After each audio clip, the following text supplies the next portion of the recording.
Saya cerita sedikit tentang ibadatu hadil ummah. Nanti saya bacakan teksnya. Di antara kebaikan umat ini adalah jalan-jalan itu termasuk ibadah. Makanya sering ada ayat fasiru fil ardi. Jadi supaya sering jalan-jalan. Jadi ini sudah jalan-jalan masih nyari apa? Nafkah. Kadang-kadang ya dapat macam-macam. Yang soleh ya dapat ibadah, yang enggak soleh ya dapat macam-macam lah. Tapi saya cerita yang soleh lah, yang enggak soleh itu enggak boleh dibicarakan itu ya. Rahasia. Saya ini lama di Jogja, ya tahulah kelakuannya orang-orang yang baik maupun yang setengah baik sampai.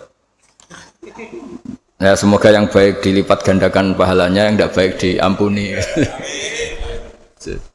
Tapi saya cerita sedikit. Di fikih kita, di kajian-kajian fikih kita memang ada istilah. Ini harus didengar karena ini ngaji dan sama status kita sama. Al-wasiyah ila ta'ah ya ta'ah, terus al-wasilah ilal maksiyah ya maksiyah. Jadi kalau kita jadi perangkat taat ya ibadah, kalau jadi perangkat maksiat juga maksiat. Sehingga di ilmu medis maupun di jasa online atau ojek atau apa, misalnya pertanyaannya kita pekerja paket profesional. Boleh ndak ngantarkan paket narkoba? Ya jawabannya tentu ndak boleh, karena bukan masalah pekerjaannya, tapi yang diantar adalah sesuatu yang haram. Begitu juga boleh nggak ketika ada lelaki hidung belang tanya tempat mesum? Kalau kamu menunjukkan berarti kan ikut berkontribusi. Ya kamu bisa meneruskan gimana hukumnya mengantar gitu misalnya. Nah, kiai juga sama sebetulnya. Kiai juga bisa dimanfaatkan orang yang macam-macam untuk kekuatan yang macam-macam. Jadi hukum ini sama, kamu tidak usah tersinggung misalnya. Kalau di fikih biasanya disebutkan menjual pedang pada begal juga enggak boleh karena digunakan yang tidak baik. Begitu juga misalnya apapun profesionalitas kita, misalnya paket, kita nganter ke paket yang apa? Paket ganja misalnya. Fikih ini harus kamu ketahui dulu sehingga hukum turunannya, ingat Allah misalnya, ini bisa kena. Kita tidak boleh ingat Allah dalam keadaan maksiat yang enggak diridani Allah. Karena mau tidak mau fikih ini hukum dasar. Sholat pun bisa kena semprit. Misalnya kita sholat karena tugas, bukan karena lillahi ta'ala. Makanya dulu itu ada guyonan Mas Wahyu itu, ada imam dari masjid besar di negara sebelah, tidak perlu saya sebutkan negaranya, itu cerita imamnya itu digaji 100 juta per bulan, datang ke Surabaya gitu, muadzinnya itu digaji 75 juta, keren. Terus ngerti imam di Indonesia naik ontel, sudah watok naik ontel, nggak ada yang gaji, musolanya jelek, terus udah ada jepit, ada dia kerasan di musola karena sering dimaki-maki istrinya, udah. Jadi itikafnya itu ya sambil menghindar itu, bukan. Makanya banyak masjid Indonesia itu banyak yang itikaf itu, karena di rumah ada betah, sudah diomelin nggak ada AC-nya. Sekarang masjid banyak AC-nya kan. Kamar mandinya juga gitu, di rumah sama di masjid bagus. Di masjid. Makanya pengurus masjid yang daerah-daerah sini sering cerita ke kita, kudu ngising ning omah Gus, mlayune moro masjid karena itu cerita. Indonesia itu negara yang enggak benar katanya. Imam dan muadzin tidak digaji. Terus dia cerita-cerita kebaikan negaranya dan buruknya negara kita. Lama-lama kiai itu mangkel. Kiai Indonesia itu kan cerdas-cerdas, meskipun jarang yang kaya tapi cerdas-cerdas. Dia muji negara. Lama kalahnya itu dibeginiin sama kiai Indonesia. Makanya kamu sholat terus ya, takut potong gaji. Artinya kalau dia jadi imam karena digaji, efeknya adalah dia kalau bolos itu takut, nanti kan dipotong gaji. Lama-lama kalau sering bolos di PHK gitu. Artinya luar biasa Indonesia, imam itu tidak ada yang gaji tapi semuanya sholat istiqomah. Berarti kita ini top, datang ke masjid jadi imam tanpa ada yang gaji. Top mana? Top Indonesia. Semenjak itu si imam ini tidak pernah cerita kebaikan negaranya karena gaji imam. Indonesia dalam bernegara selalu begitu. Ketika kita tidak punya solusi transportasi, ada saja pihak-pihak swasta atau investor yang ingin menanamkan modal di investasi Grab dan sebagainya. Tapi saya tetap sebagai kiai mengingatkan status hukum fikihnya. Kenapa saya harus cerita itu? Karena fikih ini harus selesai dulu. Saya ulang lagi, fikih ini harus selesai dulu. Misalnya nganterin orang yang mau transaksi narkoba atau transaksi maksiat, atau tapi yang yakin. Kalau tidak yakin memang tidak haram. Tapi kalau yakin tuh memang kamu tahu benar-benar iyalah kira-kira gitu. Supaya taat itu ada di semua kehidupan. Sehingga nanti Indonesia kalau semuanya begini kan, yang cari sarana maksiat itu bahkan sekedar transportasi aja susah karena semuanya tidak mau misalnya. Paket juga gitu, yang mau ngedarkan narkoba kesulitan karena semua yang jasa paket tidak mau gitu. Begitu seterusnya, sehingga negara ini kita bantu bahwa awal ketidakbaikan di semua negara itu pasti karena maksiat. Maksiat itu mengganggu. Orang geger sama istri ya karena maksiat. Terus banyak kecelakaan itu rata-rata kata Pak Polisi juga karena maksiat. Jadi orang overdosis atau dalam keadaan mabuk nyupir. Terbesar kecelakaan itu jarang karena ngantuk. Terbesar masih karena pengaruh apa? Narkoba. Pembunuhan juga sama. Orang Indonesia itu mudah sekali memaafkan temannya, tetangganya. Tapi kalau sudah efek dari narkoba, bunuh itu jadi mudah itu. Jadi, nah, Anda juga harus fair, jangan. Tapi yang penting saya profesional nganter, gitu. Nggak mau tahu dia latar. Meskipun kita tidak boleh neliti orang ya, nggak boleh tajasus, nggak boleh neliti ini. Tapi yang jelas kamu tahu, yang jelas kamu tahu ya harus dihindari karena memang di semua profesi pekerjaan tuh utamanya kata Rasulullah SAW itu memperhatikan halal haramnya. Tapi ya saya ulang lagi tidak boleh sok suci, tidak boleh tajassus, tidak boleh neliti orang lain. Tapi kalau yang jelas-jelas untuk maksiat maka harus kita hindari. Termasuk masjid sekalipun. Dulu zaman Nabi itu ada masjid namanya Masjid Dirar. Untuk memecah konsentrasi sahabat. Sahabat itu begitu mencintai Nabi, mencintai Rasulullah. Ada orang kafir pinter, orang munafik pinter. Ini Muhammad harus ditandingi. Cara nandingi Muhammad jangan pakai dangdutan, jangan pakai bar, tapi pakai masjid. Karena ini suasananya kesannya bagus. Dibikin masjid tandingan supaya orang tidak ke Muhammad semua, tapi ke masjid ini. Ini pikirannya orang munafik. Artinya jangan kira terus masjid bebas hukum ya enggak juga. Masjid juga bisa kena semprit karena ini mendirikannya untuk bikin apa? Tandingan untuk bikin masjid diror kalau istilahnya Quran masjid diror. Semua sarana kebaikan juga gitu. Yayasan yatim piatu juga kena hukum, pondok juga kena hukum, semuanya kena hukum. Ada orang ingin jadi kiai padahal tidak pernah ngaji terus bikin pondok. Akhirnya dia dipanggil Pak Yai, anaknya dipanggil Gus padahal najis saja tidak tahu. Itu kan kasihan umat, akhirnya ada penyelewengan. Jadi semuanya kena hukum. Jadi Anda jangan tersinggung ketika saya cerita fikih untuk para teman-teman yang di Grab karena memang semuanya kena hukum, bukan ya. Mesra dengan istri juga kena hukum. Orang terlalu mesra dengan istrinya pasti ibunya terlantar karena menuruti bojo ya nuruti ibuke gitu. Kalau nuruti ibuke istrinya yang terlantar. Yang loyal sama teman ya istrinya terlantar. Yang takut istri temannya terlantar. Jadi itu semuanya kena hukum. Tanpa terkecuali. Nah, saya cerita sedikit tentang sholat karena orang-orang Grab ini banyak yang sholat, kemudian harus cepat-cepat. Dulu ketika sahabat punya imam yang lama sekali kalau sholat, sehingga si sahabat yang satu yang petani ini mufarokoh itu memisahkan diri kemudian imamnya diselip. Itu boleh memang dalam fikih. Kamu niat mufarokoh dulu. Mufarokoh itu niat bahwa kamu memutus hubungan dengan imam, kemudian meneruskan sholat sendiri. Singkat cerita dua orang ini berdebat, Mu'ad sama Ar-Ra'i yang penggembala ini. Kamu munafik, sholat kok meninggalkan imam. Terus yang satu bilang kamu keterlaluan, sholatnya lama sekali. Singkat cerita dua orang ini lapor ke Rasulullah SAW. Uniknya Nabi itu membenarkan yang petani tadi. Kamu Mu'ad jadi masalah. Agama ini tidak boleh jadi problem. Kalau kamu ngimami orang jangan lama-lama. Di situ ada ibu-ibu yang ditunggui anaknya yang sedang menyusu, banyak petani yang nunggu macam-macam. Kayak pegawai POM ya ditunggu shift temannya, pegawai Indomaret juga gitu, apalagi Grab mungkin ditunggu penumpangnya macam-macam.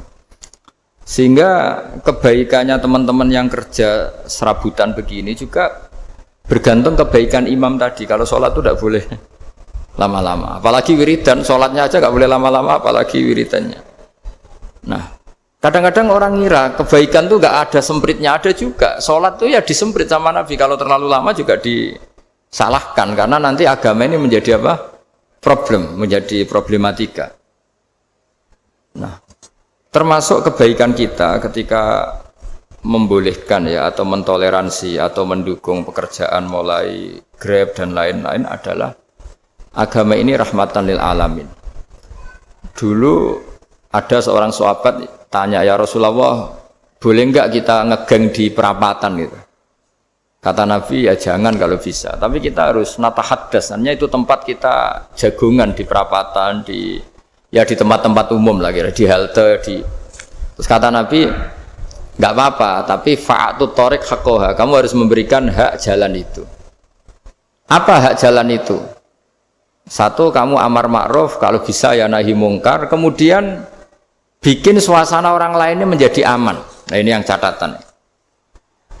Kalau hitung saja, yang ikut Grab itu berapa ribu? Nah, ini tuh energi besar kalau di atas 100, berapa? 100 ribu. Hitung ya teman-teman di Grab, 100 ribu.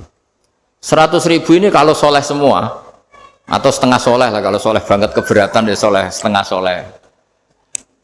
Itu ada, ini sudah saya pikir, ada kebaikan yang menyebar di seluruh Nusantara yang berjumlah 100 ribu. Ini luar biasa.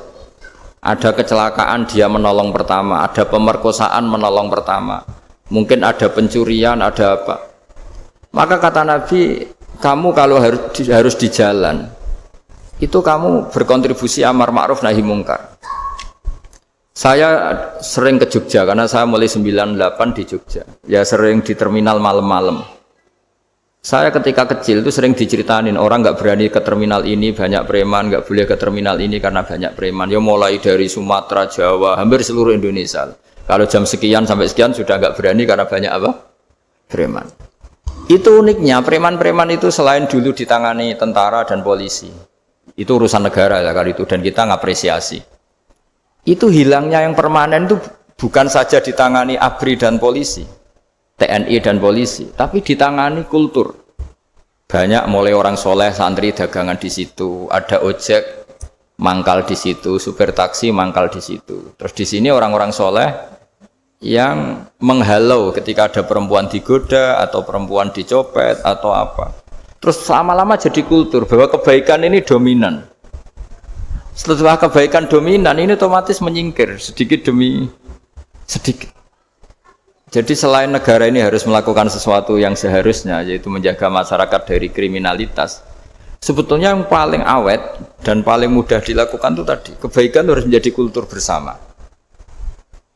Sehingga kalau terminal kemudian ada mbak-mbak jilbaban yang dagang, terus pak-paknya soleh, ada musola yang hidup, ojeknya juga gitu, terus supir taksinya. Lalu kebaikan ini menjadi nilai bersama. Saking jadi nilai bersama, ibu-ibu yang takut atas dirinya, nggak ngojek kecuali pak ini karena terkenal amanah, nggak naksi kecuali pak ini karena terkenal amanah. Dan kita Indonesia itu ingin seperti itu, sehingga amanah ini menjadi nilai bersama dan otomatis menjadi keamanan bersama. Corong Jawa itu tego nitipno anake karena dijamin aman, tego nitipkan istrinya juga karena dijamin aman. Nah kalau kebaikan ini juga menjadi satu nilai jual dan kita bisa mengawal secara serius, itu alhamdulillah betul. Lah dimulai dari mana? Satu, mental kita takwa. Kedua, sistem sosial, bahwa kita terkoneksi oleh indukan ya, juga terkoneksi oleh kepolisian. Maksudnya karena kita terdaftar, kalau ada anak hilang kan tinggal ini yang bawa wahyu misalnya. Jadi saya mohon, semohon-mohonnya, kebaikan ini harus jadi nilai bersama. Setelah terminal itu banyak orang baik, otomatis yang ini tuh menyingkir. Akhirnya apa? Nanti yang bos-bosnya toko itu ya hanya nitipkan sama orang soleh.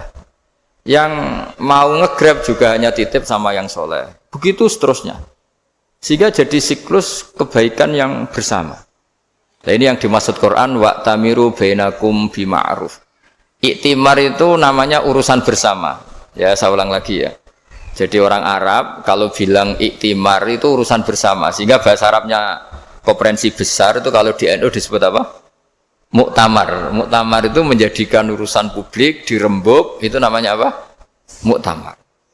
Nah, di antara kebaikan yang diinginkan Islam itu wa'tamiru bainakum bima'ruf. Urusan kebaikan ini menjadi urusan apa? Bersama. Biasa contoh itu kecil saya itu mesti dikandani sama orang-orang tua, jangan di terminal ini sampai jam ini, jangan di perapatan ini ketika sudah jam begini. Tapi barokahnya orang soleh bertebaran di mana-mana itu. Yang tukang Grab ya di mana-mana, yang penjaga toko ya banyak yang soleh, yang ngojek, yang macam. Sehingga di terminal itu nyari tempat sholat ya gampang, cari tempat duduk ya gampang, nyari orang amanah ya gampang. Bahkan lama-lama yang nggak amanah ini nggak laku. Dan ini yang kita inginkan. Dan ketika nggak laku, akhirnya dia kalau ingin laku harus amanah. Atau ingin laku harus tobat. Nah, agama ini urusan bersama. Sehingga Allah mengistilahkan wa'tamiru bainakum bima'ruf. Jadikan kebaikan ini urusan bersama. Sehingga karena ini urusan bersama, ketika kita jadi kiai juga harus, kalau misalnya tadi ada Gojek kok makmum, atau Grab kok makmum, atau supir bis kok makmum, kiainya harus cepat sholatnya, jangan baca surat Baqarah, nanti domel-domelin penumpangnya. Begitu juga ibu-ibu menyempatkan jamaah, waktunya tidak lama, di rumah sudah ditunggu anaknya yang masih menyusu. Makanya Nabi ngendikan idza amma ahadukum as-sholata falyukhaffif. Kalau kamu jadi imam, sholatnya harus relatif cepat.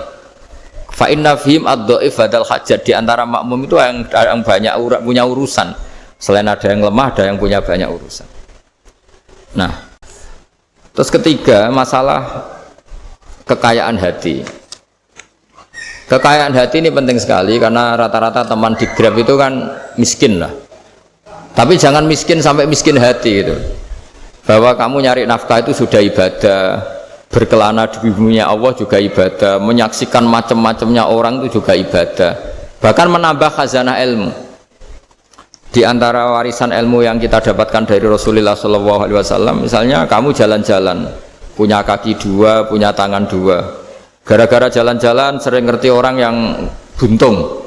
Alhamdulillah meskipun saya hanya Grab masih punya kaki utuh, terus ketemu orang buta ya gitu. Alhamdulillah ladzi afani mimma btalaka bih. Alhamdulillah saya terselamatkan dari seperti itu. Sehingga melihat orang maksiat juga gitu. Saya meskipun gini terselamatkan dari tempat maksiat, sehingga hidup itu tidak nelongso gitu. Ada nilai lebih yang kita punyai. Jadi di antara kebaikan Islam adalah orang disuruh ingat sisi nikmat. Nah, kalau nikmat itu sudah ada semua, kata Imam Ghazali, nikmat hidup. Kata Imam Ghazali, jika nggak ada kenikmatan yang Anda punyai, kamu datang ke kuburan. Disuruh datang ke kuburan. Dan kamu bilang begini, kenikmatan kembali ke dunia adalah kenikmatan yang diinginkan mulai yang mati zaman Nabi Adam sampai kiamat. Jadi kalau Fir'aun yang pernah jadi raja, Namrud, semuanya, bahkan orang-orang soleh sekalipun, kalau kamu tanya keinginan terbaiknya apa? Ingin kembali hidup untuk membenahi kesalahannya zaman hidup. Artinya apa? Kehidupan yang kita miliki sekarang adalah kenikmatan yang dirindukan mulai yang mati zaman Nabi Adam sampai kiamat. Maknanya apa? Kita punya kenikmatan yang luar biasa karena kenikmatan yang dirindukan oleh orang yang sudah mati mulai dulu sampai sekarang. Apapun masalah hidup Anda ini punya kenikmatan yang enggak tertandingi, yaitu namanya hidup. Barokahnya hidup itu kita bisa tobat. Setidaknya ingin tobat. Kalau nggak bisa tobat, ingin tobat. Makanya di Indonesia itu banyak nyuwun sewu, banyak maling yang anaknya itu soleh, karena kalau ngandani anaknya tetap gini, wes le bapak tok sing lakoni kowe ojo, bapak tok yang alami ini kamu jangan. Banyak di Indonesia orang nggak bisa baca Quran, anaknya hafid, karena setiap bodoh itu tidak diwariskan. Wes le bapak tok sing bodoh kowe ojo bodoh. Mungkin teman-teman di Grab juga gitu, bapak tok cong sing nasi pengen kowe ojo. Jadi kebaikan begini itu akan terus-menerus diwariskan. Sehingga banyak orang tidak tamat SD anaknya dosen, nggak tamat SMP anaknya dekan. Karena setiap dari kita itu cita-cita kebaikannya menurun ke anak cucunya, keburukannya berhenti di dia. Cara wong Jawa itu bapak tok sing nglakoni. Nah, di sini saya jelaskan tentang kekayaan rohani. Jadi saya mohon ketika Anda jalan-jalan nganter penumpang itu harus sering muji Allah Subhanahu wa taala. Ya, saya bacakan ayatnya, at-taibunal abidunal hamidun. Orang baik itu yang tobat, yang ahli ibadah. Di antara definisinya itu as-saihun, yang sering jalan-jalan. Siyaka itu jalan-jalan. Jadi orang paling bejo sak donya itu sampai harus jalan-jalan ibadah dapat uang. Tapi syaratnya ibadah. Sekali tidak ibadah dapatnya masalah kan? Sering goncengkan orang cantik terus ingat istrinya tidak cantik. Sering goncengkan orang yang sopan, yang santun terus ingat andekan ini istri saya di rumah rewel gitu. Jadi kalau kamu tidak taat itu adanya penyesalan. Di lampu merah ada orang naik Ferrari, naik Alphard, sementara kamu di rumah hanya mobil butut, kadang malah tidak punya mobil. Jadi kekayaan rohani itu dimulai dari mana? Dimulai dari taat. Cara berpikir itu taat, bukan maksiat. Sekali Anda cara berpikir maksiat, maka adanya hanya penyesalan. Semakin pengalaman di luar, semakin penyesalan. Karena di luar sana banyak orang yang dapat nikmat yang lebih dari Anda. Tapi sekali Anda taat, kamu akan mensyukuri apa yang Anda miliki dan tidak pernah ingin sama yang dimiliki orang lain. Sehingga orang-orang yang sering pergi itu sama Allah dipuji. Jadi tidak ada nabi kecuali di antara ibadahnya itu jalan-jalan. Fasiru fil ardi. Sehingga semua nabi itu mesti pernah melakukan perjalanan internasional. Rasulullah Muhammad SAW pernah jalan-jalan sampai ke Syam, padahal beliau orang Mekah. Nabi Ibrahim yang orang Syam pernah perjalanan sampai ke Mekah. Karena di antara kearifan itu ya dimulai dari apa? Jalan-jalan tadi. Kamu ngerti orang yang macam-macam. Makanya di antara kebaikan umatku kata Nabi itu siyahah fil ard, sering berkelana. Tapi tentu untuk mengambil pelajaran. At-taibunal abidunal hamidunas saihun. Nah, agama mensupport itu. Sehingga kata Nabi, jika ada orang kok sholat qobliyah, ba'diyah semuanya di masjid, sama Nabi ditegur, la taj'alu buyutakum kuburan. Rumah kamu jangan jadikan kuburan, harus dapat jatah apa? Sholat. Kata ulama, kalau ada orang sering sholat di satu titik, itu ditegur. Kamu harus ganti titik yang lain supaya saksi bahwa kamu di bumi sholat itu banyak. Jadi kita ya punya nilai positif juga tentang apa? Karena kita sering siyahah, kalau bahasa Arabnya itu sering keluyuran, saksi kita kebaikan juga banyak. Tapi pesan saya yang paling pokok tadi ya, jadikan komunitas kebaikan itu punya nilai jual. Syukur-syukur fid dunya hasanah wa fil akhirati hasanah. Ya kita bersyukurlah di Indonesia itu. Saya masih ingat kecil saya itu ya sekitar saya umur 15-14 tahun. Setiap mau pergi itu pesannya orang-orang yang sering pergi itu jangan masuk terminal jam ini di perapatan ini, karena yang namanya preman itu dulu dominan. Sekarang sampai jam 2 ada orang pakai jilbab, kadang ya orang pakai peci, yang nggak pakai peci pun ke musola sholat terus. Yes, pokoknya kebaikan itu jadi komunitas dan jadi nilai jual. Bahkan tadi misalnya ibu-ibu yang pergi malam itu kan mesti ada orang-orang yang jadi langganannya karena terkenal apa? Amanah. Yang dititipi anak juga pilih orang yang terkenal apa? Amanah.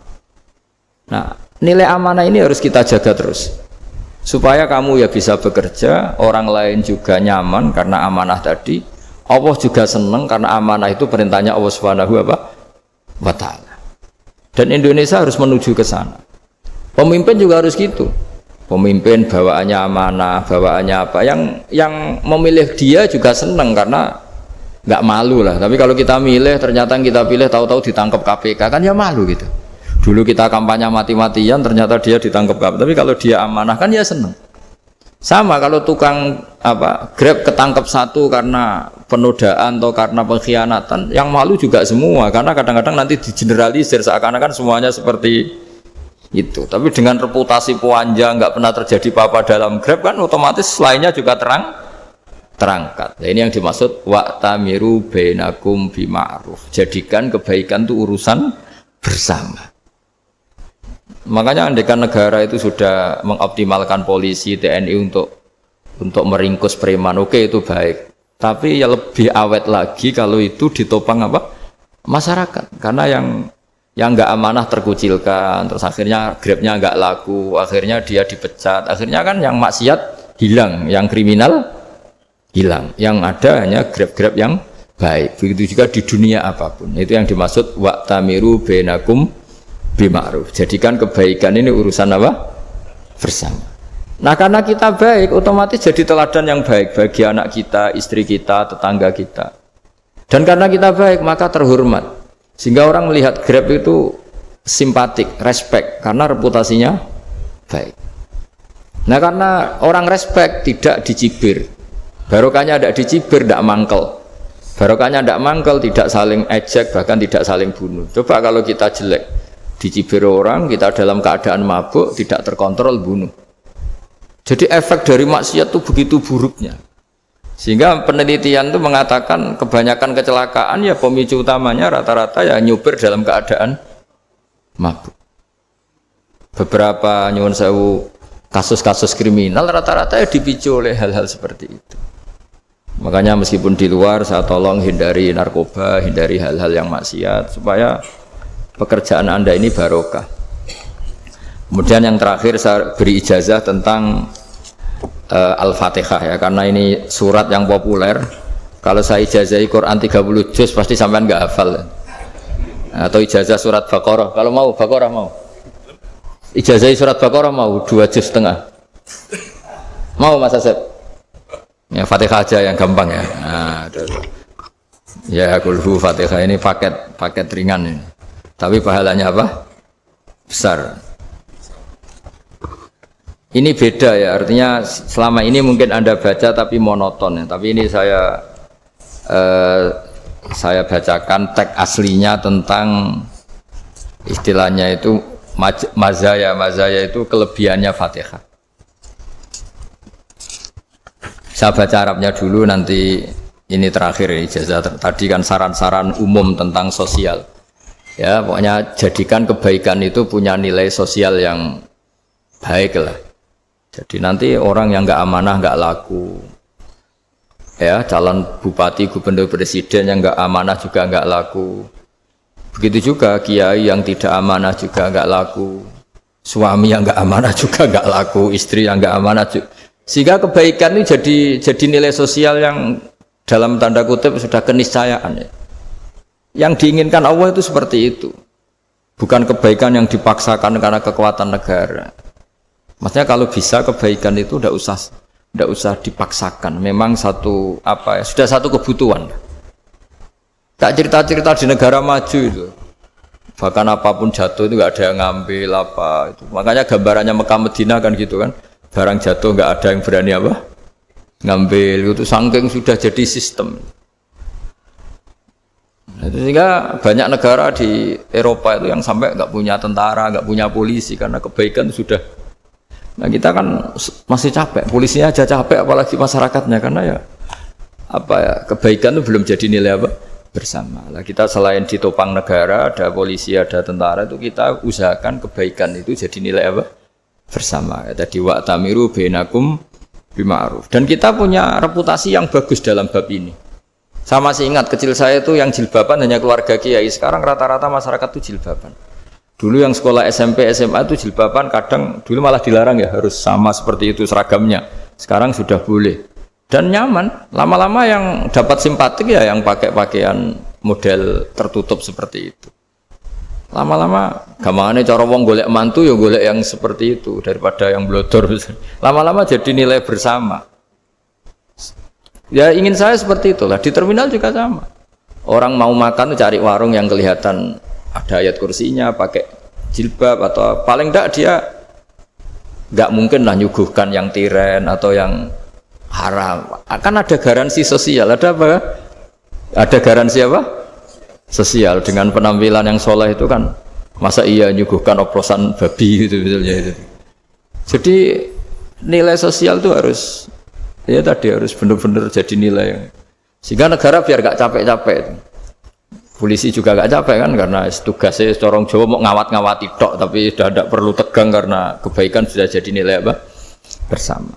Ya, ingat-ingat ya ayatnya tadi, wa'tamiru bainakum bima'ruf. Jadi kebaikan itu harus jadi nilai bersama. Iktimar itu menjadi urusan bersama. Makanya kalau kita rapat besar disebut apa? Muktamar. Muktamar itu urusan bersama. Ya tadi imamnya sholat juga menopang Gojek karena nggak lama-lama nopang Grab, nopang Kernet, nopang penjaga Indomaret, penjaga bensin, pom bensin. Lah dia hanya punya waktu 5 menit terus imamnya baca Baqarah kan. Iya imamnya mursyid, mungkin dia tambah lama tambah dapat aplaus dari muhibbinnya, tapi makmumnya dia tambah lama tambah dapat penghormatan dari pecintanya, tapi kitanya wah khusyuk wali kan, dia dapat status naik lah, kita yang sudah tidak ikut jadi wali diganggu apa pekerjaannya. Kalau ada imam seperti itu sampai mufaroqah saja, niat ya Allah sampai sini saja saya makmum orang itu, silakan orang itu punya urusan sendiri dengan jenengan ya sudah, atau salib saja apa. Nah, itu boleh kalau dalam fikih namanya apa? Mufaroqah. Mufaroqah itu niat, tapi kamu jangan langsung selonong mufaroqah, niat dulu pamit sama Allah bahwa sekarang mau mufaroqah. Tapi ya jadi sholat yang aneh kan, imamnya masih rukuk, kamu terus sujud, terus apa-apa selesai ya. Mungkin dalam pandangan itu orang lain ini maksudnya makmum gimana ini kok begini. Tapi sudahlah Allah Maha tahu. Nah, insya Allah dimaklumi. Ya saya baca tentang Fatihah ya, karena sampean pasti sering baca Fatihah. Supaya apa? Sekaligus jadi jimat lah gitu. Jadi kalau kamu sering di jalan-jalan yang mungkin sepi, atau mungkin kan tidak semua teman Grab itu nasibnya bagus yang di Semarang Jogja, mungkin yang di Kalimantan di Papua kan ada yang 10 kilo gak ketemu rumah ya kan, ya lihat di TV itu kan kasihan kan, udah 10 kilo gak ketemu rumah, penumpangnya kewekar preman tuh kan, ini makan orang enggak kan gitu. Kan ujiannya dua, kalau penumpangnya cantik itu ya kecoba syahwat, kalau preman takut, jadi orang itu selalu ujian itu. Sing sedengan itu kan jarang orang itu. Jadi kalau penumpangnya perempuan cantik ujiannya itu syahwat, kalau preman ujiannya ketakutan. Kalau orang yang lemah bawa uang ujiannya kamu ingin garong. Jadi hidup itu memang semuanya ujian. Liyabluwakum ayyukum ahsanu amala. Makanya saya sering ditanya oleh teman-teman, Gus, nah ujiannya kenal wong wedok elek piye? Sama. Kenal wong ayu ujiannya syahwat, kenal wong elek ujiannya ngenyek, itu sama-sama dosa. Syahwat ya dosa, ngenyek juga dosa. Wah elek keriting untune metu ya dosa, ngomong gitu. Kadang-kadang orang berpikir enak kancanan wong elek gak dosa. Kata siapa? Kancanan wong elek itu ya dosa, karena bawaannya ngenyek. Ngenyek itu menyepelekan itu. Makanya saya itu ya nggak mau berteman sampean. Nanti kan bawaannya ngenyek atau seneng ya tidak tahu. Ya sudah, ada takdir saja, kalau ketemu ya tak ulang ngaji gitu. Tapi ini ngaji terakhir, setelah ini ngaji biasa aja, tidak usah resmi gini. Ngaji kok resmi aneh. Pokoknya nanti suatu saat kalau pandemi sudah berlalu saya akan ngaji Rebone. Ini ngaji. Ini ngaji yang kurang bagus karena ngatur kiai kurang berkah ini. Nanti tapi ya lumayan lah, masih mau ngaji. Ngaji kok tanggal ini jam ini. Sekarang suatu saat kamu tak panggil, Mas Wahyu datang ke sini jam ini, tidak mesti bisa. Mungkin pas ada acara apa, maaf ke sini pas ngecek pas apa. Gitu. Jadi ya sudah, tapi tak maafkan, enggak apa-apa. Takdir apa? Tak bacakan supaya sampean tahu keramatnya bismillah. Nah, sebelum saya bacakan bismillah Fatihah, tak beritahu tentang ilmu tafsirnya karena ini penting sekali. Fatihah itu dawuhnya Allah, tentu itu dawuhnya Allah. Saya ulang lagi, itu kalam Allah. Tapi yang sudah diberikan kesampaian ke kita semua. Sehingga seakan-akan itu menjadi dawuhnya kita ke Allah. Jangan salah loh ya. Fatihah itu dawuh Allah tapi sudah diberikan ke kita. Sehingga posisi kita itu yang punya itu. Nah, kenapa ini perlu dijelaskan? Karena nanti ada kalimat iyyaka na'budu wa iyyaka nasta'in. Kalau itu masih kalam Allah, berarti Allah ngomong ke kamu, ngendikan ke kamu, kepadamu aku menyembah. Masa Allah menyembah kamu? Nah, sehingga ilmu tafsir itu menyelesaikan itu dulu ya. Saya ulang lagi ya, sebelum sampean sering baca Fatihah, aku yakin ya sering baca. Tapi barokahnya ndak paham itu ndak pernah janggal. Enggak paham itu ya penting supaya ndak iskal, ndak janggal. Sebetulnya di kalimat itu ada yang janggal. Kalau Fatihah itu kalimatnya Allah atau kalam Allah, bagaimana dengan kata-kata iyyaka na'budu? Masa Allah ngendikan ke kita, kepadamu kami menyembah? Masa Allah menyembah kita?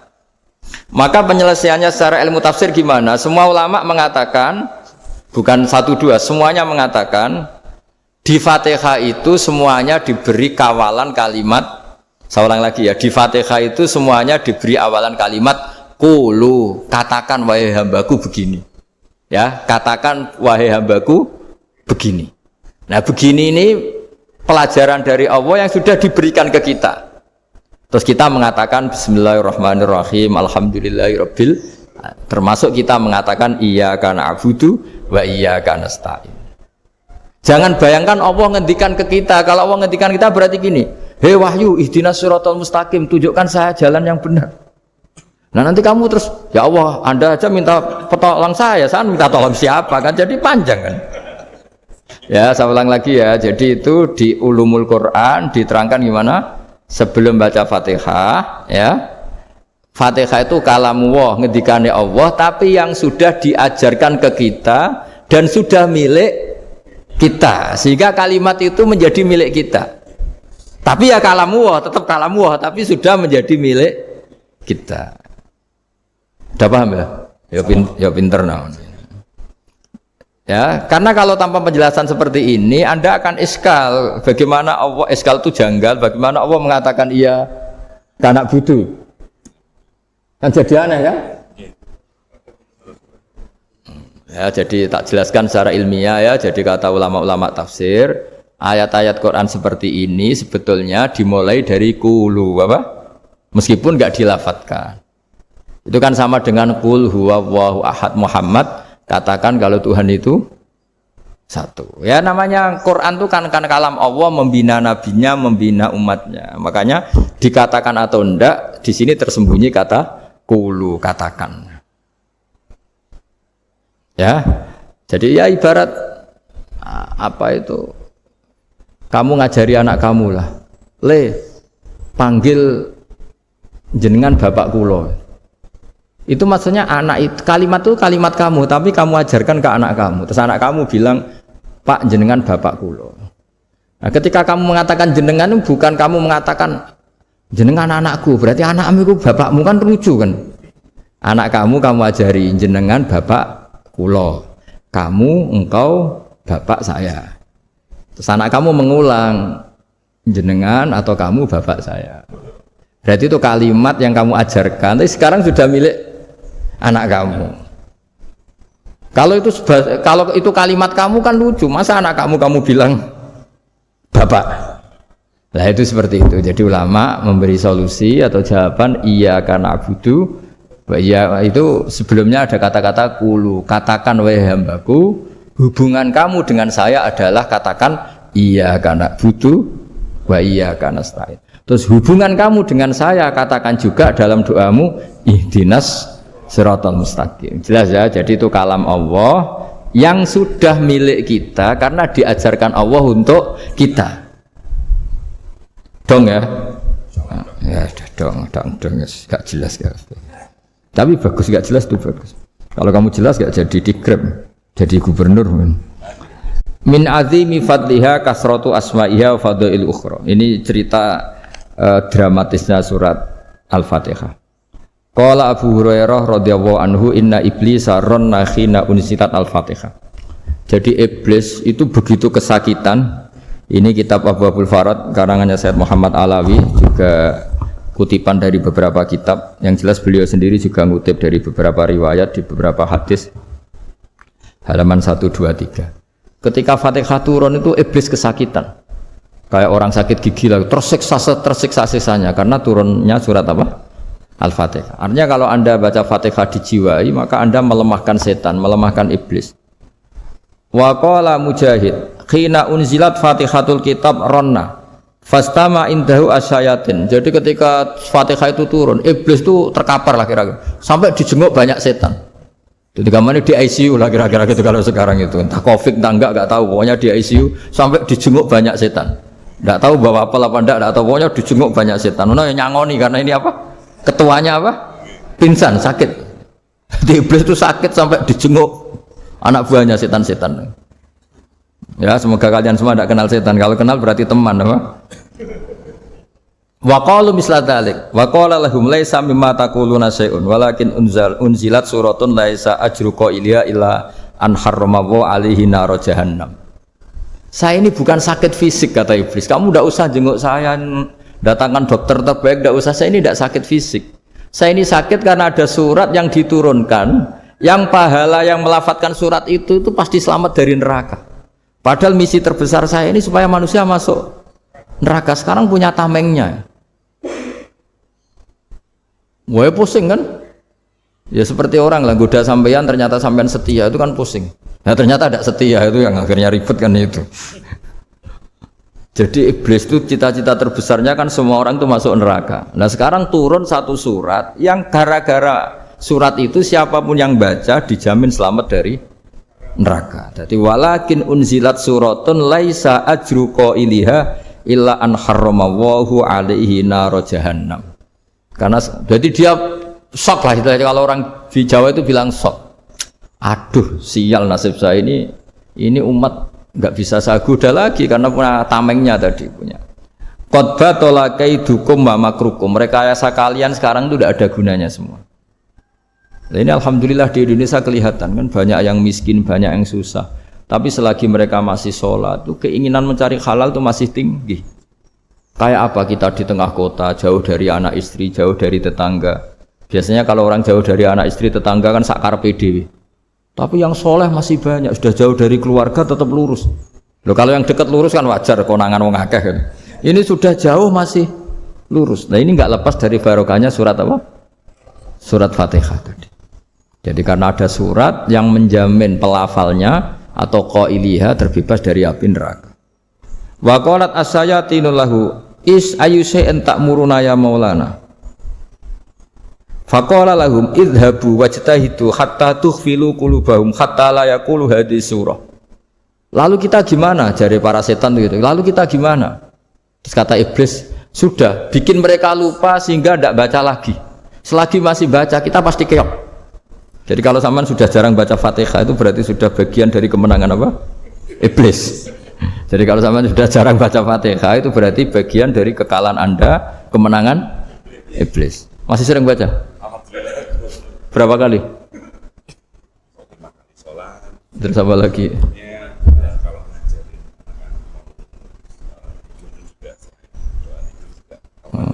Kok 5 kali tok itu?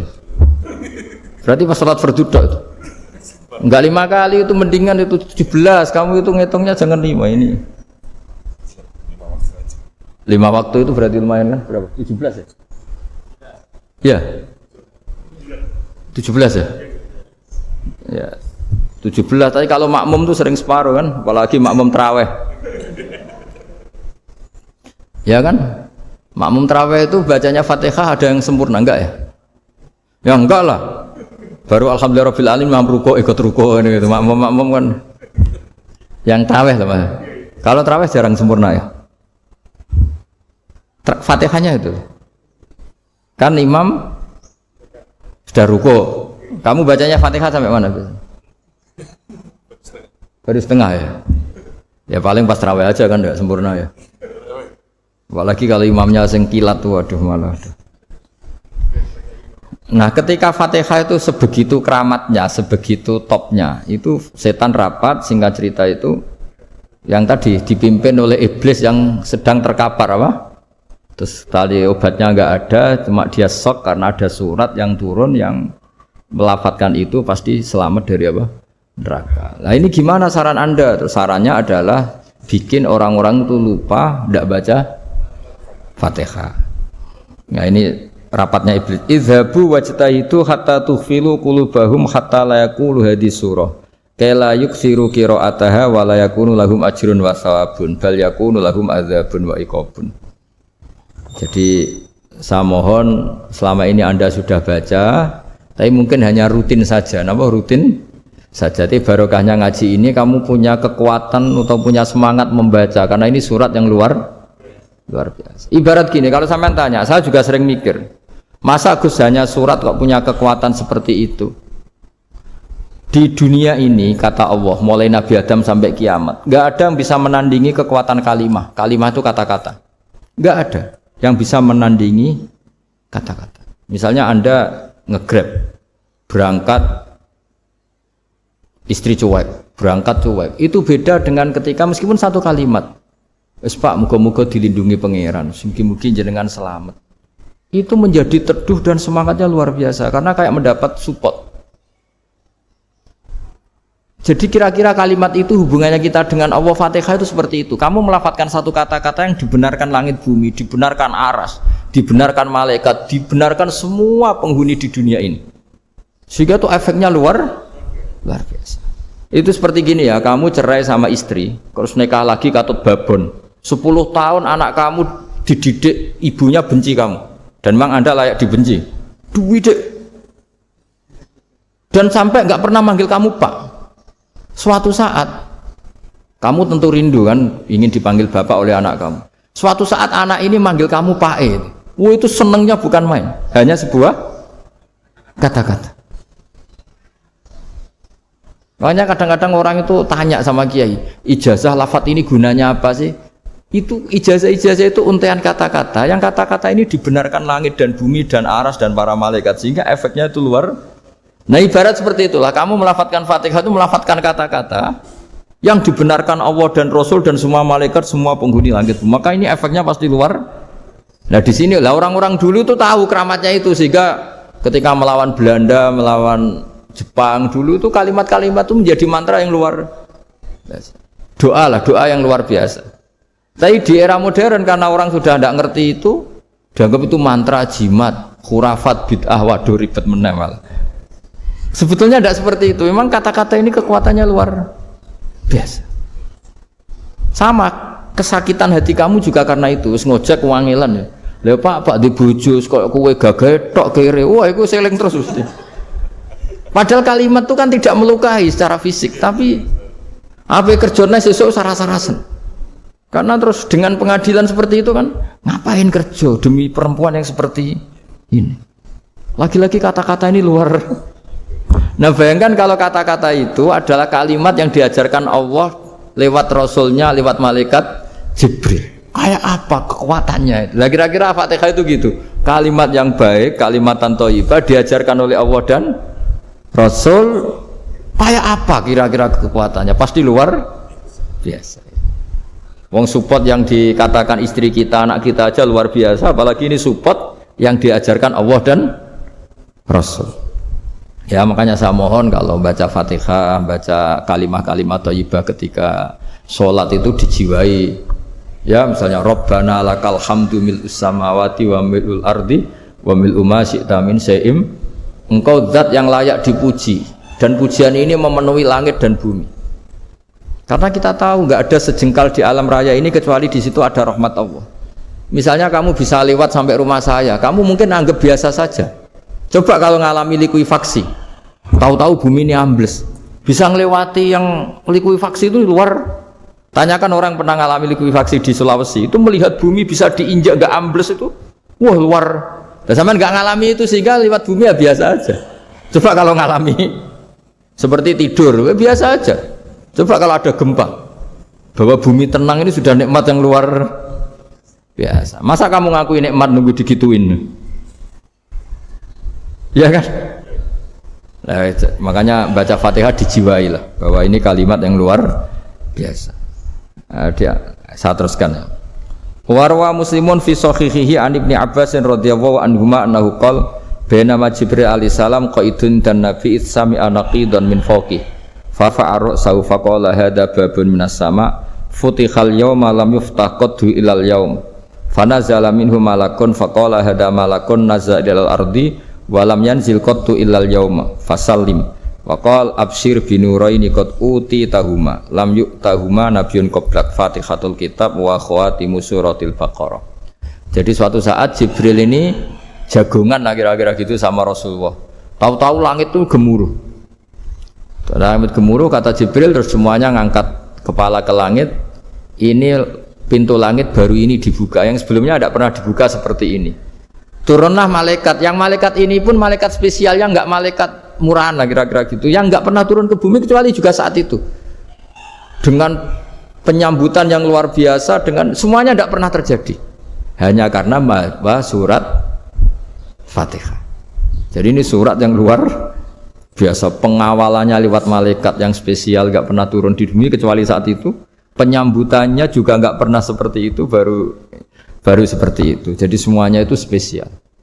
Nah, kenapa ini spesial? Karena di situ ada isi puja-puji kepada Allah Subhanahu wa ta'ala. Ada ikrar kita, alhamdulillah rabbil alamin, ar-rahmanir rahim.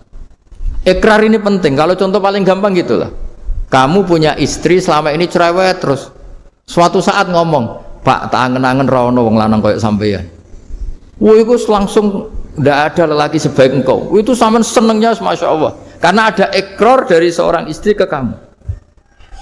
Nah, bayangkan kalau ikrar kita sebagai hamba diakui oleh Allah Subhanahu, maka ikrar ini akan dicatat sebagai kebaikan kita yang kita panen nanti di akhirat. Karena ada ikrar. Kita ikrar bahwa alhamdulillah rabbil alamin. Kita ikrar ar-rahmanir rahim. Kita ikrar maliki yaumiddin. Kita ikrar iyyaka na'budu wa iyyaka nasta'in. Sampean misalnya jadi orang Indonesia, ketemu orang Indonesia yang makmur di Jerman. Terus lupa Indonesia. Kamu orang Indonesia? Enggak, saya enggak orang Indonesia. Mangkel gak kira-kira? Mangkel. Karena salah ikrar kan gitu. Ya, jadi saya mohon jangan anggap kalimat itu hal yang biasa, tapi luar biasa. Nggih, ngoten mawon. Assalamualaikum warahmatullahi wabarakatuh. Oke. Menika wonten pertanyaan Gus saking Pak Muhammad Arwani. Pertanyaannya adalah bagaimana cara untuk meningkatkan iman dan takwa kita kepada Allah Subhanahu wa taala jika di situ kita sangat sulit untuk meninggalkan maksiat. Sudah berusaha taubat akan tetapi tetap maksiat lagi. Pertanyaannya gitu. Bagaimana solusi agar selalu bisa terhindar dari maksiat? Menika Gus. Aman aja yang jawab. Jangan maksiat. Udah, fokus ibadah, jangan maksiat. Itu sih kalau saya. Tapi monggo Gus, maksud saya enggak. Monggo Gus. Jadi itu pertanyaan pertama dan terakhir karena waktunya juga saya tidak banyak. Saya berkali-kali kampanye di mana-mana lah, kampanye dan menganjurkan. Di antara catatan dalam Suhufi Ibrahim wa Musa kan ada kan di Quran itu yang dinamakan lampiran-lampiran wasiatnya Nabi Ibrahim dan Nabi Musa. Itu di antara catatannya begini. Orang yang punya akal itu adalah orang yang bisa menikmati sesuatu yang baik. Misalnya gini, contoh gampang gini. Kamu punya anak pertama atau punya anak yang masih kecil. Itu gendong tuh senangnya bukan main. Melihat anak sehat tuh senangnya bukan main. Mungkin saat itu banyak orang yang sedang maksiat dengan perempuan nakal atau dengan teman-teman nakalnya yang nganggap seperti itu tidak nikmat. Tapi andaikan ini ditimbang ya ditimbang. Yang maksiat betulan misalnya paling ukuran bahagianya itu 70%. Tapi yang ini yang nimang anak baru lahir atau masih kecil corong Jawa ngeloni anak bisa saja bahagianya itu sampai 100%. Artinya selama ini kesalahan kita adalah nganggap maksiat itu pasti menyenangkan dan taat itu tidak menyenangkan. Makanya saya berkali-kali fatwa untuk melawan kenikmatan maksiat orang harus terbiasa menikmati taat, menikmati kebaikan. Jangan kira kita nimang istri nikmat, nimang anak nikmat, ketemu teman yang lama tidak ketemu juga nikmat. Artinya kita akan melewati berjam-jam untuk jagungan sama teman, sama anak, sama istri. Dan itu harus kamu nikmati supaya mengganti tidak berkebutuhan nikmat yang lewat jalur maksiat. Jadi saya mohon sarana-sarana yang menyenangkan itu, yang taat itu kita maksimalkan. Makanya bapak saya itu sering pesen, kowe nak ngaji sing guyon, sing seneng. Nganti wong maksiat itu karena cari kesenangan. Coba kalau kesenangan itu sudah didapatkan saat taat, maka tidak butuh lagi kesenangan yang berbentuk maksiat. Makanya orang-orang wali dulu kalau sudah sholat itu nggak bisa berhenti karena merasa nikmat. Makanya Nabi pernah ngendikan wa qurratu aini fi sholat, nyaman saya itu kalau sedang sholat. Itu tadi. Bayangkan kalau besok itu pasti mati. Makanya latihannya harus gitu. Bayangkan besok itu pasti mati. Berarti itu hari terakhir kamu. Ya, hari dengan merasa hari terakhir itu kalau kamu maksiat kan malu. Waduh, saya mati pas. Makanya sholli sholata muwaddiin. Kamu sholat seakan-akan itu sholat terakhir. Dan bayangkan akhirat itu wa'mal li akhiratika ka'annaka tamutu, dan bayangkan akhirat itu besok kamu mati. Sehingga ketemu istri ya seneng karena ini pertemuan terakhir. Ketemu anak ya seneng ini pertemuan terakhir. Sholat juga tenanan karena ini sholat terakhir. Sehingga kalau mau maksiat tuh takut, jangan-jangan ini kehidupan saya terakhir kok tak pakai seperti ini. Nah, jadi di antara resepnya itu apa tadi? Nganggep ya ibadah itu menyenangkan. Nah, gitu. Wis pinter.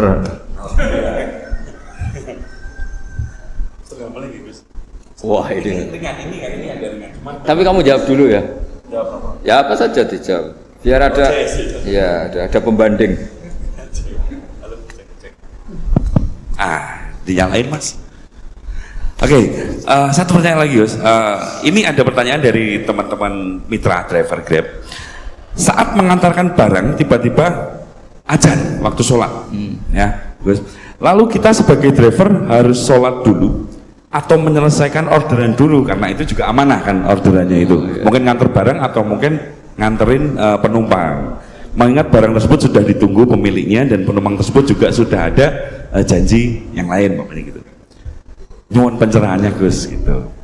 Begini ya, ini kan fikih sosial ya. Saya jawab ini memang harus pakai fikih, nggak pakai rasa. Saya ulang lagi pakai fikih, nggak pakai rasa. Waktu sholat itu kan banyak ya, diantaranya maghrib dan isya, duhur dan asar, terus subuh sendiri. Ya, ben sampean belajar fikih, orang belajar tasawuf ya. Nah, kalau subuh itu tidak ada toleransinya kalau waktunya sudah tinggal 10 menit karena tidak ada jamak. Ya, tidak ada apa? Jamak. Sehingga misalnya kalau kamu ngojek waktu tinggal 10 menit ya harus sholat. Tapi kalau sekedar dengar azan ya, ini penanyanya kayaknya itu teman kamu, jadi fikihnya kayak kamu, gak jelas. Azan itu kan bukan akhir waktu sholat. Azan itu bukan akhir waktu sholat, tapi awal sholat. Itu udah harus supir Grab, udah harus supir Gojek. Meskipun kamu makan ada azan ya teruskan saja, kan udah akhir waktu sholat. Anda menerima tamu, gendong anak, atau sedang nyupir, atau sedang bercengkrama sama teman. Kalau ada azan ya nggak apa-apa, misalnya diteruskan. Kan bukan akhir waktu sholat. Yang benar-benar harus ditinggalkan itu kalau waktu sholat misalnya tinggal 7 menit atau tinggal 8 menit. Waktu yang mau tidak mau kamu harus tasarrufkan, kamu peruntukkan injury time gitu. Injury time. Nah, gitu aja kok nggak tahu ya.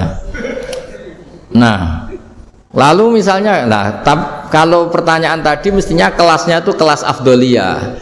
Utamanya gimana? Kalau wajibnya belum ada karena kan waktunya masih panjang. Jadi pertanyaannya bukan wajibnya tapi sebaiknya karena ini semuanya belum mendesak kan. Andai kan kamu teruskan nganter barang kan tidak ada jaminan waktunya habis. Padahal kalau kamu memaksa sholat mungkin citra kamu sebagai supir Grab tidak baik karena dianggap mengabaikan konsumen. Nah, terus kedua menyangkut jarak. Oke, seperti itu. Nah sekarang kalau pertanyaannya dibalik, makanya yang dibalik ini agak ribet. Waktu sholat tinggal 8 menit. Ada konsumen yang minta diantarkan saat itu dan acaranya ke mall happy-happy, maka fatwa kita sebagai ahli fikih ya tantang saja, saya mau sholat dulu, kalau nggak sabar ya silakan cari yang lain kalau acaranya ke mall. Tapi kalau acaranya kelahiran atau transfusi darah atau mau nganterin darah ke pasien yang sudah koma, maka kita langsung, karena ibadah sosial itu didahulukan mengalahkan ibadah yang haknya Allah, karena Allah itu zat yang tidak butuh ibadah kalian. Tapi kalau pasien ini kalau nggak nang kesampaian darahnya mati misalnya, jadi gamane Allah luwih apian lah gitu. Makanya masyhur kalau dalam fikih hak Allah sama hak adami ini dimenangkan hak adami, tapi bukan karena Allah kita kalahkan. Allah tidak butuh itu semua gitu. Jadi dikalahkan tapi bukan karena kalah, justru karena ada butuh. Ya ibarat gini lah, Allah itu saking baiknya. Baiknya Allah kan pasti di atas orang tua kita. Itu pasti saya ulang lagi. Baiknya Allah pasti di atas orang tua kita. Orang tua kita saja baik, apalagi Allah. Misalnya orang tua kamu butuh uang 5.000. Adik kamu butuh uang 5.000. Adik kamu yang kecil atau ya. Kira-kira orang tua kamu itu nyuruh dikasihkan beliau apa adik kamu? Kira-kira saja. Ke adik kamu. Nah, Allah itu saking baiknya. Hal yang terkait Allah, misalnya tadi sholat tepat waktu sama ibadah sosial itu disuruh ibadah sosial karena ini kalau nggak kesampaian transfusi darahnya atau apalah atau kamu dokter yang harus mengurus operasi waktunya tinggal 5 menit kamu harus ngoperasi pasien dulu karena Allah bisa menerima sholat kamu. Nah tak terangkan lagi ini fikih terus. Lalu sholat yang apa? Kalau sholat itu antara maghrib dan isya dan nanti yang terlambat itu maghrib, kita ngikuti ulama yang mengatakan jika ada darurat maka maghrib dan isya boleh dijamak meskipun tidak atas nama pergi. Kan jarak kamu kan tidak jarak masafatu qasrin. Artinya apa? Misalnya saya dokter harus operasi, waktu saya tinggal 8 menit mau maghrib, ternyata harus ada operasi. Kalau saya nggak nangani mati, saya harus operasi. Dan nanti waktu saya maghrib habis itu tidak harus dikatakan qadha atau yang mengeluarkan maghrib dari waktunya. Bisa saja menurut ulama dianggap boleh dijamak takhir dengan isya karena kondisinya masih waktu jam'in. Begitu juga zuhur dengan asar. Tapi kalau waktunya itu asar tinggal 8 menit kemudian harus ada operasi, ya kita operasi. Waktu asar kita mundur sampai maghrib, namanya qadha yang dimaafkan Allah. Ya namanya tetap qadha karena asar gak bisa dijamak dengan maghrib. Jadi ini fikih ya. Jadi jawabnya harus jelimet. Jadi saya ulang lagi ya. Tadi kan pertanyaannya dengar adzan. Kalau adzan kan waktunya masih panjang. Apalagi misalnya maghrib kan waktunya kan taruh saja ada waktu seperempat jam. Ternyata andaikan kamu antar hanya butuh waktu 7 menit kan nggak ngefek sama sekali. Saya nyanda gitu. Terus kalau driver umpamanya dapat order, ini yang tanya kamu malah mewakili dalam kalau ada driver dapat orderan food nganterin makanan tapi makanannya non halal, itu fakihipun pripun? Nah, makanya itu tadi ya. Kamu tahu betul kalau itu non halal loh? Kalau itu sudah tahu pasti non halal. Nah, iya, daging Tyrannosaurus ngoten mungkin. Ya makanya tadi itu memang PR kita di semua profesi. Saya ulang lagi itu PR kita di semua profesi. Jadi ya itu makanya pentingnya istighfar tuh di situ tuh sudah kita sebagai ulama menghalalkan tidak mungkin, mengharamkan kamu juga demo ini pekerjaan Gus. Tapi yang jelas itu tidak bisa dihindari. Ya sama lah seperti orang di bis itu. Kadang-kadang kan didoain semoga semua penumpang hasil ke tempat masing-masing dan kalau ada copet berarti kan doain copet juga hasil tujuannya. Jadi di semua profesi itu resikonya. Makanya tadi saya bicara tentang fikih. Kaidah umumnya menolong maksiat itu ya bagian dari maksiat, menolong taat itu bagian dari taat. Mau tidak mau harus ada hukumnya. Setidaknya barokahnya tahu hukum. Kalau kita salah belum istighfar gitu. Sudah salah nggak merasa salah itu. Jadi barokahnya tahu hukum itu paling enggak kan kita ya istighfar lah. Kan ya tadi seperti paket misalnya kan ada saja orang paket yang jelas-jelas barangnya itu haram. Tapi atas nama profesionalitas kan mungkin tetap dikirimkan. Tapi barokahnya ngerti hukum dia istighfar. Nah, tapi karena kalau kita menyarankan sudah ada usah pekerjaan yang lain banyak nanti kan rai-rai potongan tawakal dikandani ngono kan ya repot deh. Nah kalau kita kiai guys, gak apa-apa, wis pangeran sugih.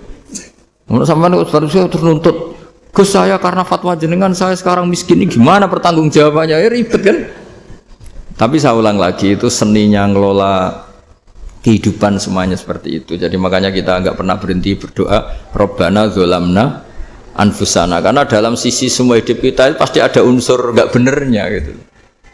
Ya saya ulang lagi, pokoknya kaidah umumnya itu menolong taat itu ya ikut bagian dari taat, menolong maksiat ya bagian dari maksiat. Tapi ya tadi ya kita harus istighfar. Karena cuma tadi yang jelas-jelas maksiat dan kita tidak tajassus. Saya ulang lagi, tidak tajassus itu neliti wong nanti jelimet. Jadi misalnya ada perempuan mau ngojek ke sini ya diantar saja, jangan tanya detail. Itu apanya mbak? Hubungannya dengan kamu apanya? Wah ya ribet kalau jadi kepo. Jadi kepo ya tidak perlu gitu. Artinya sudah umumnya orang saja sudah. Nah, lama-lama juga gitu. Kalau ada bapak-bapak main itu ke siapa pak? Tujuannya laki apa perempuan pak? Surat nikah mana pak? Oh, surat nikah mana? Saya sudah nikah sanggup. Geng. Ya, jadi seperti itu tadi. Biasa ilmu pakainya nanti salah saya belajar banyak lagi, Gus. Dan memang non sewu mohon maaf untuk semuanya kalau waktu kita juga terbatas, ya. Tidak bisa karena bentar lagi juga kita akan masuki waktu maghrib, pada maghrib. Jadi secara jadwal juga memang harus kita tutup. Pengangkatan Gus kepada rekan-rekan semua, saudara, rekan-rekan driver juga dan juga yang hadir pada sore hari ini. Jadi kita langsung tutup aja, ya. Tapi sebelum itu kita berdoa dulu, sarang-sarang Gus mohon dipimpin, ya supaya sesuai dengan tema kita pada siang sore hari ini, rezeki, berkah dan juga istiqomah. Kan nokaten, ceritanya ngaten Gus. Terus ngalai wali temanya. Ya lah, dalam badai amin nak nggak mikir gitu. Tapi nek sange diamini dalam matur mawon Gus. Bahwa Gus dalam materi untuk memimpin doa. Bismillahirrahmanirrahim. Nahmaduka ya ghafuru ya syakuru wa shalli wa sallim ala basyirina Muhammad wa sahbihi wa barik wa sallim asma'in. Allahumma ya wa barik lana fi ikhtiyarina wa barik lana fi kasbina wa barik lana fi muakhatina wa barik lana ya wa fi islahina. Allahumma ja'alna mutawadina fika mutahabina fika mutabadina fika waj'al a'malana khalisatan liwajhikal karim. Allahumma ja'al himmatana al-ulya fi hadid dar ila kalimatikal ulya ya Allah wa da'wata ilaika wa dzikras ismika ya wa dzikras ismika ya uluwan fil ardi ya Allah. Urzuqna ya wa himmatan aliyatan himmatan ya Allah nakunu fi hadid dar mu'dina kalimatakal ulya.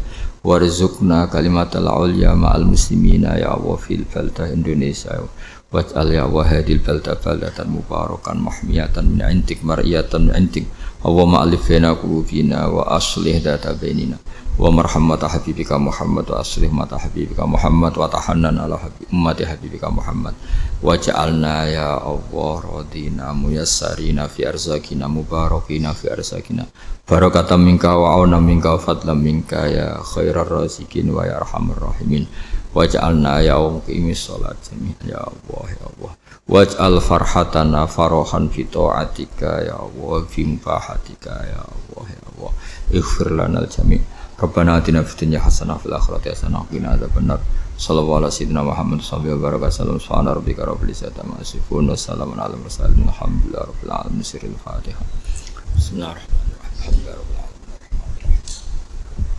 alhamdulillahi rabbil alamin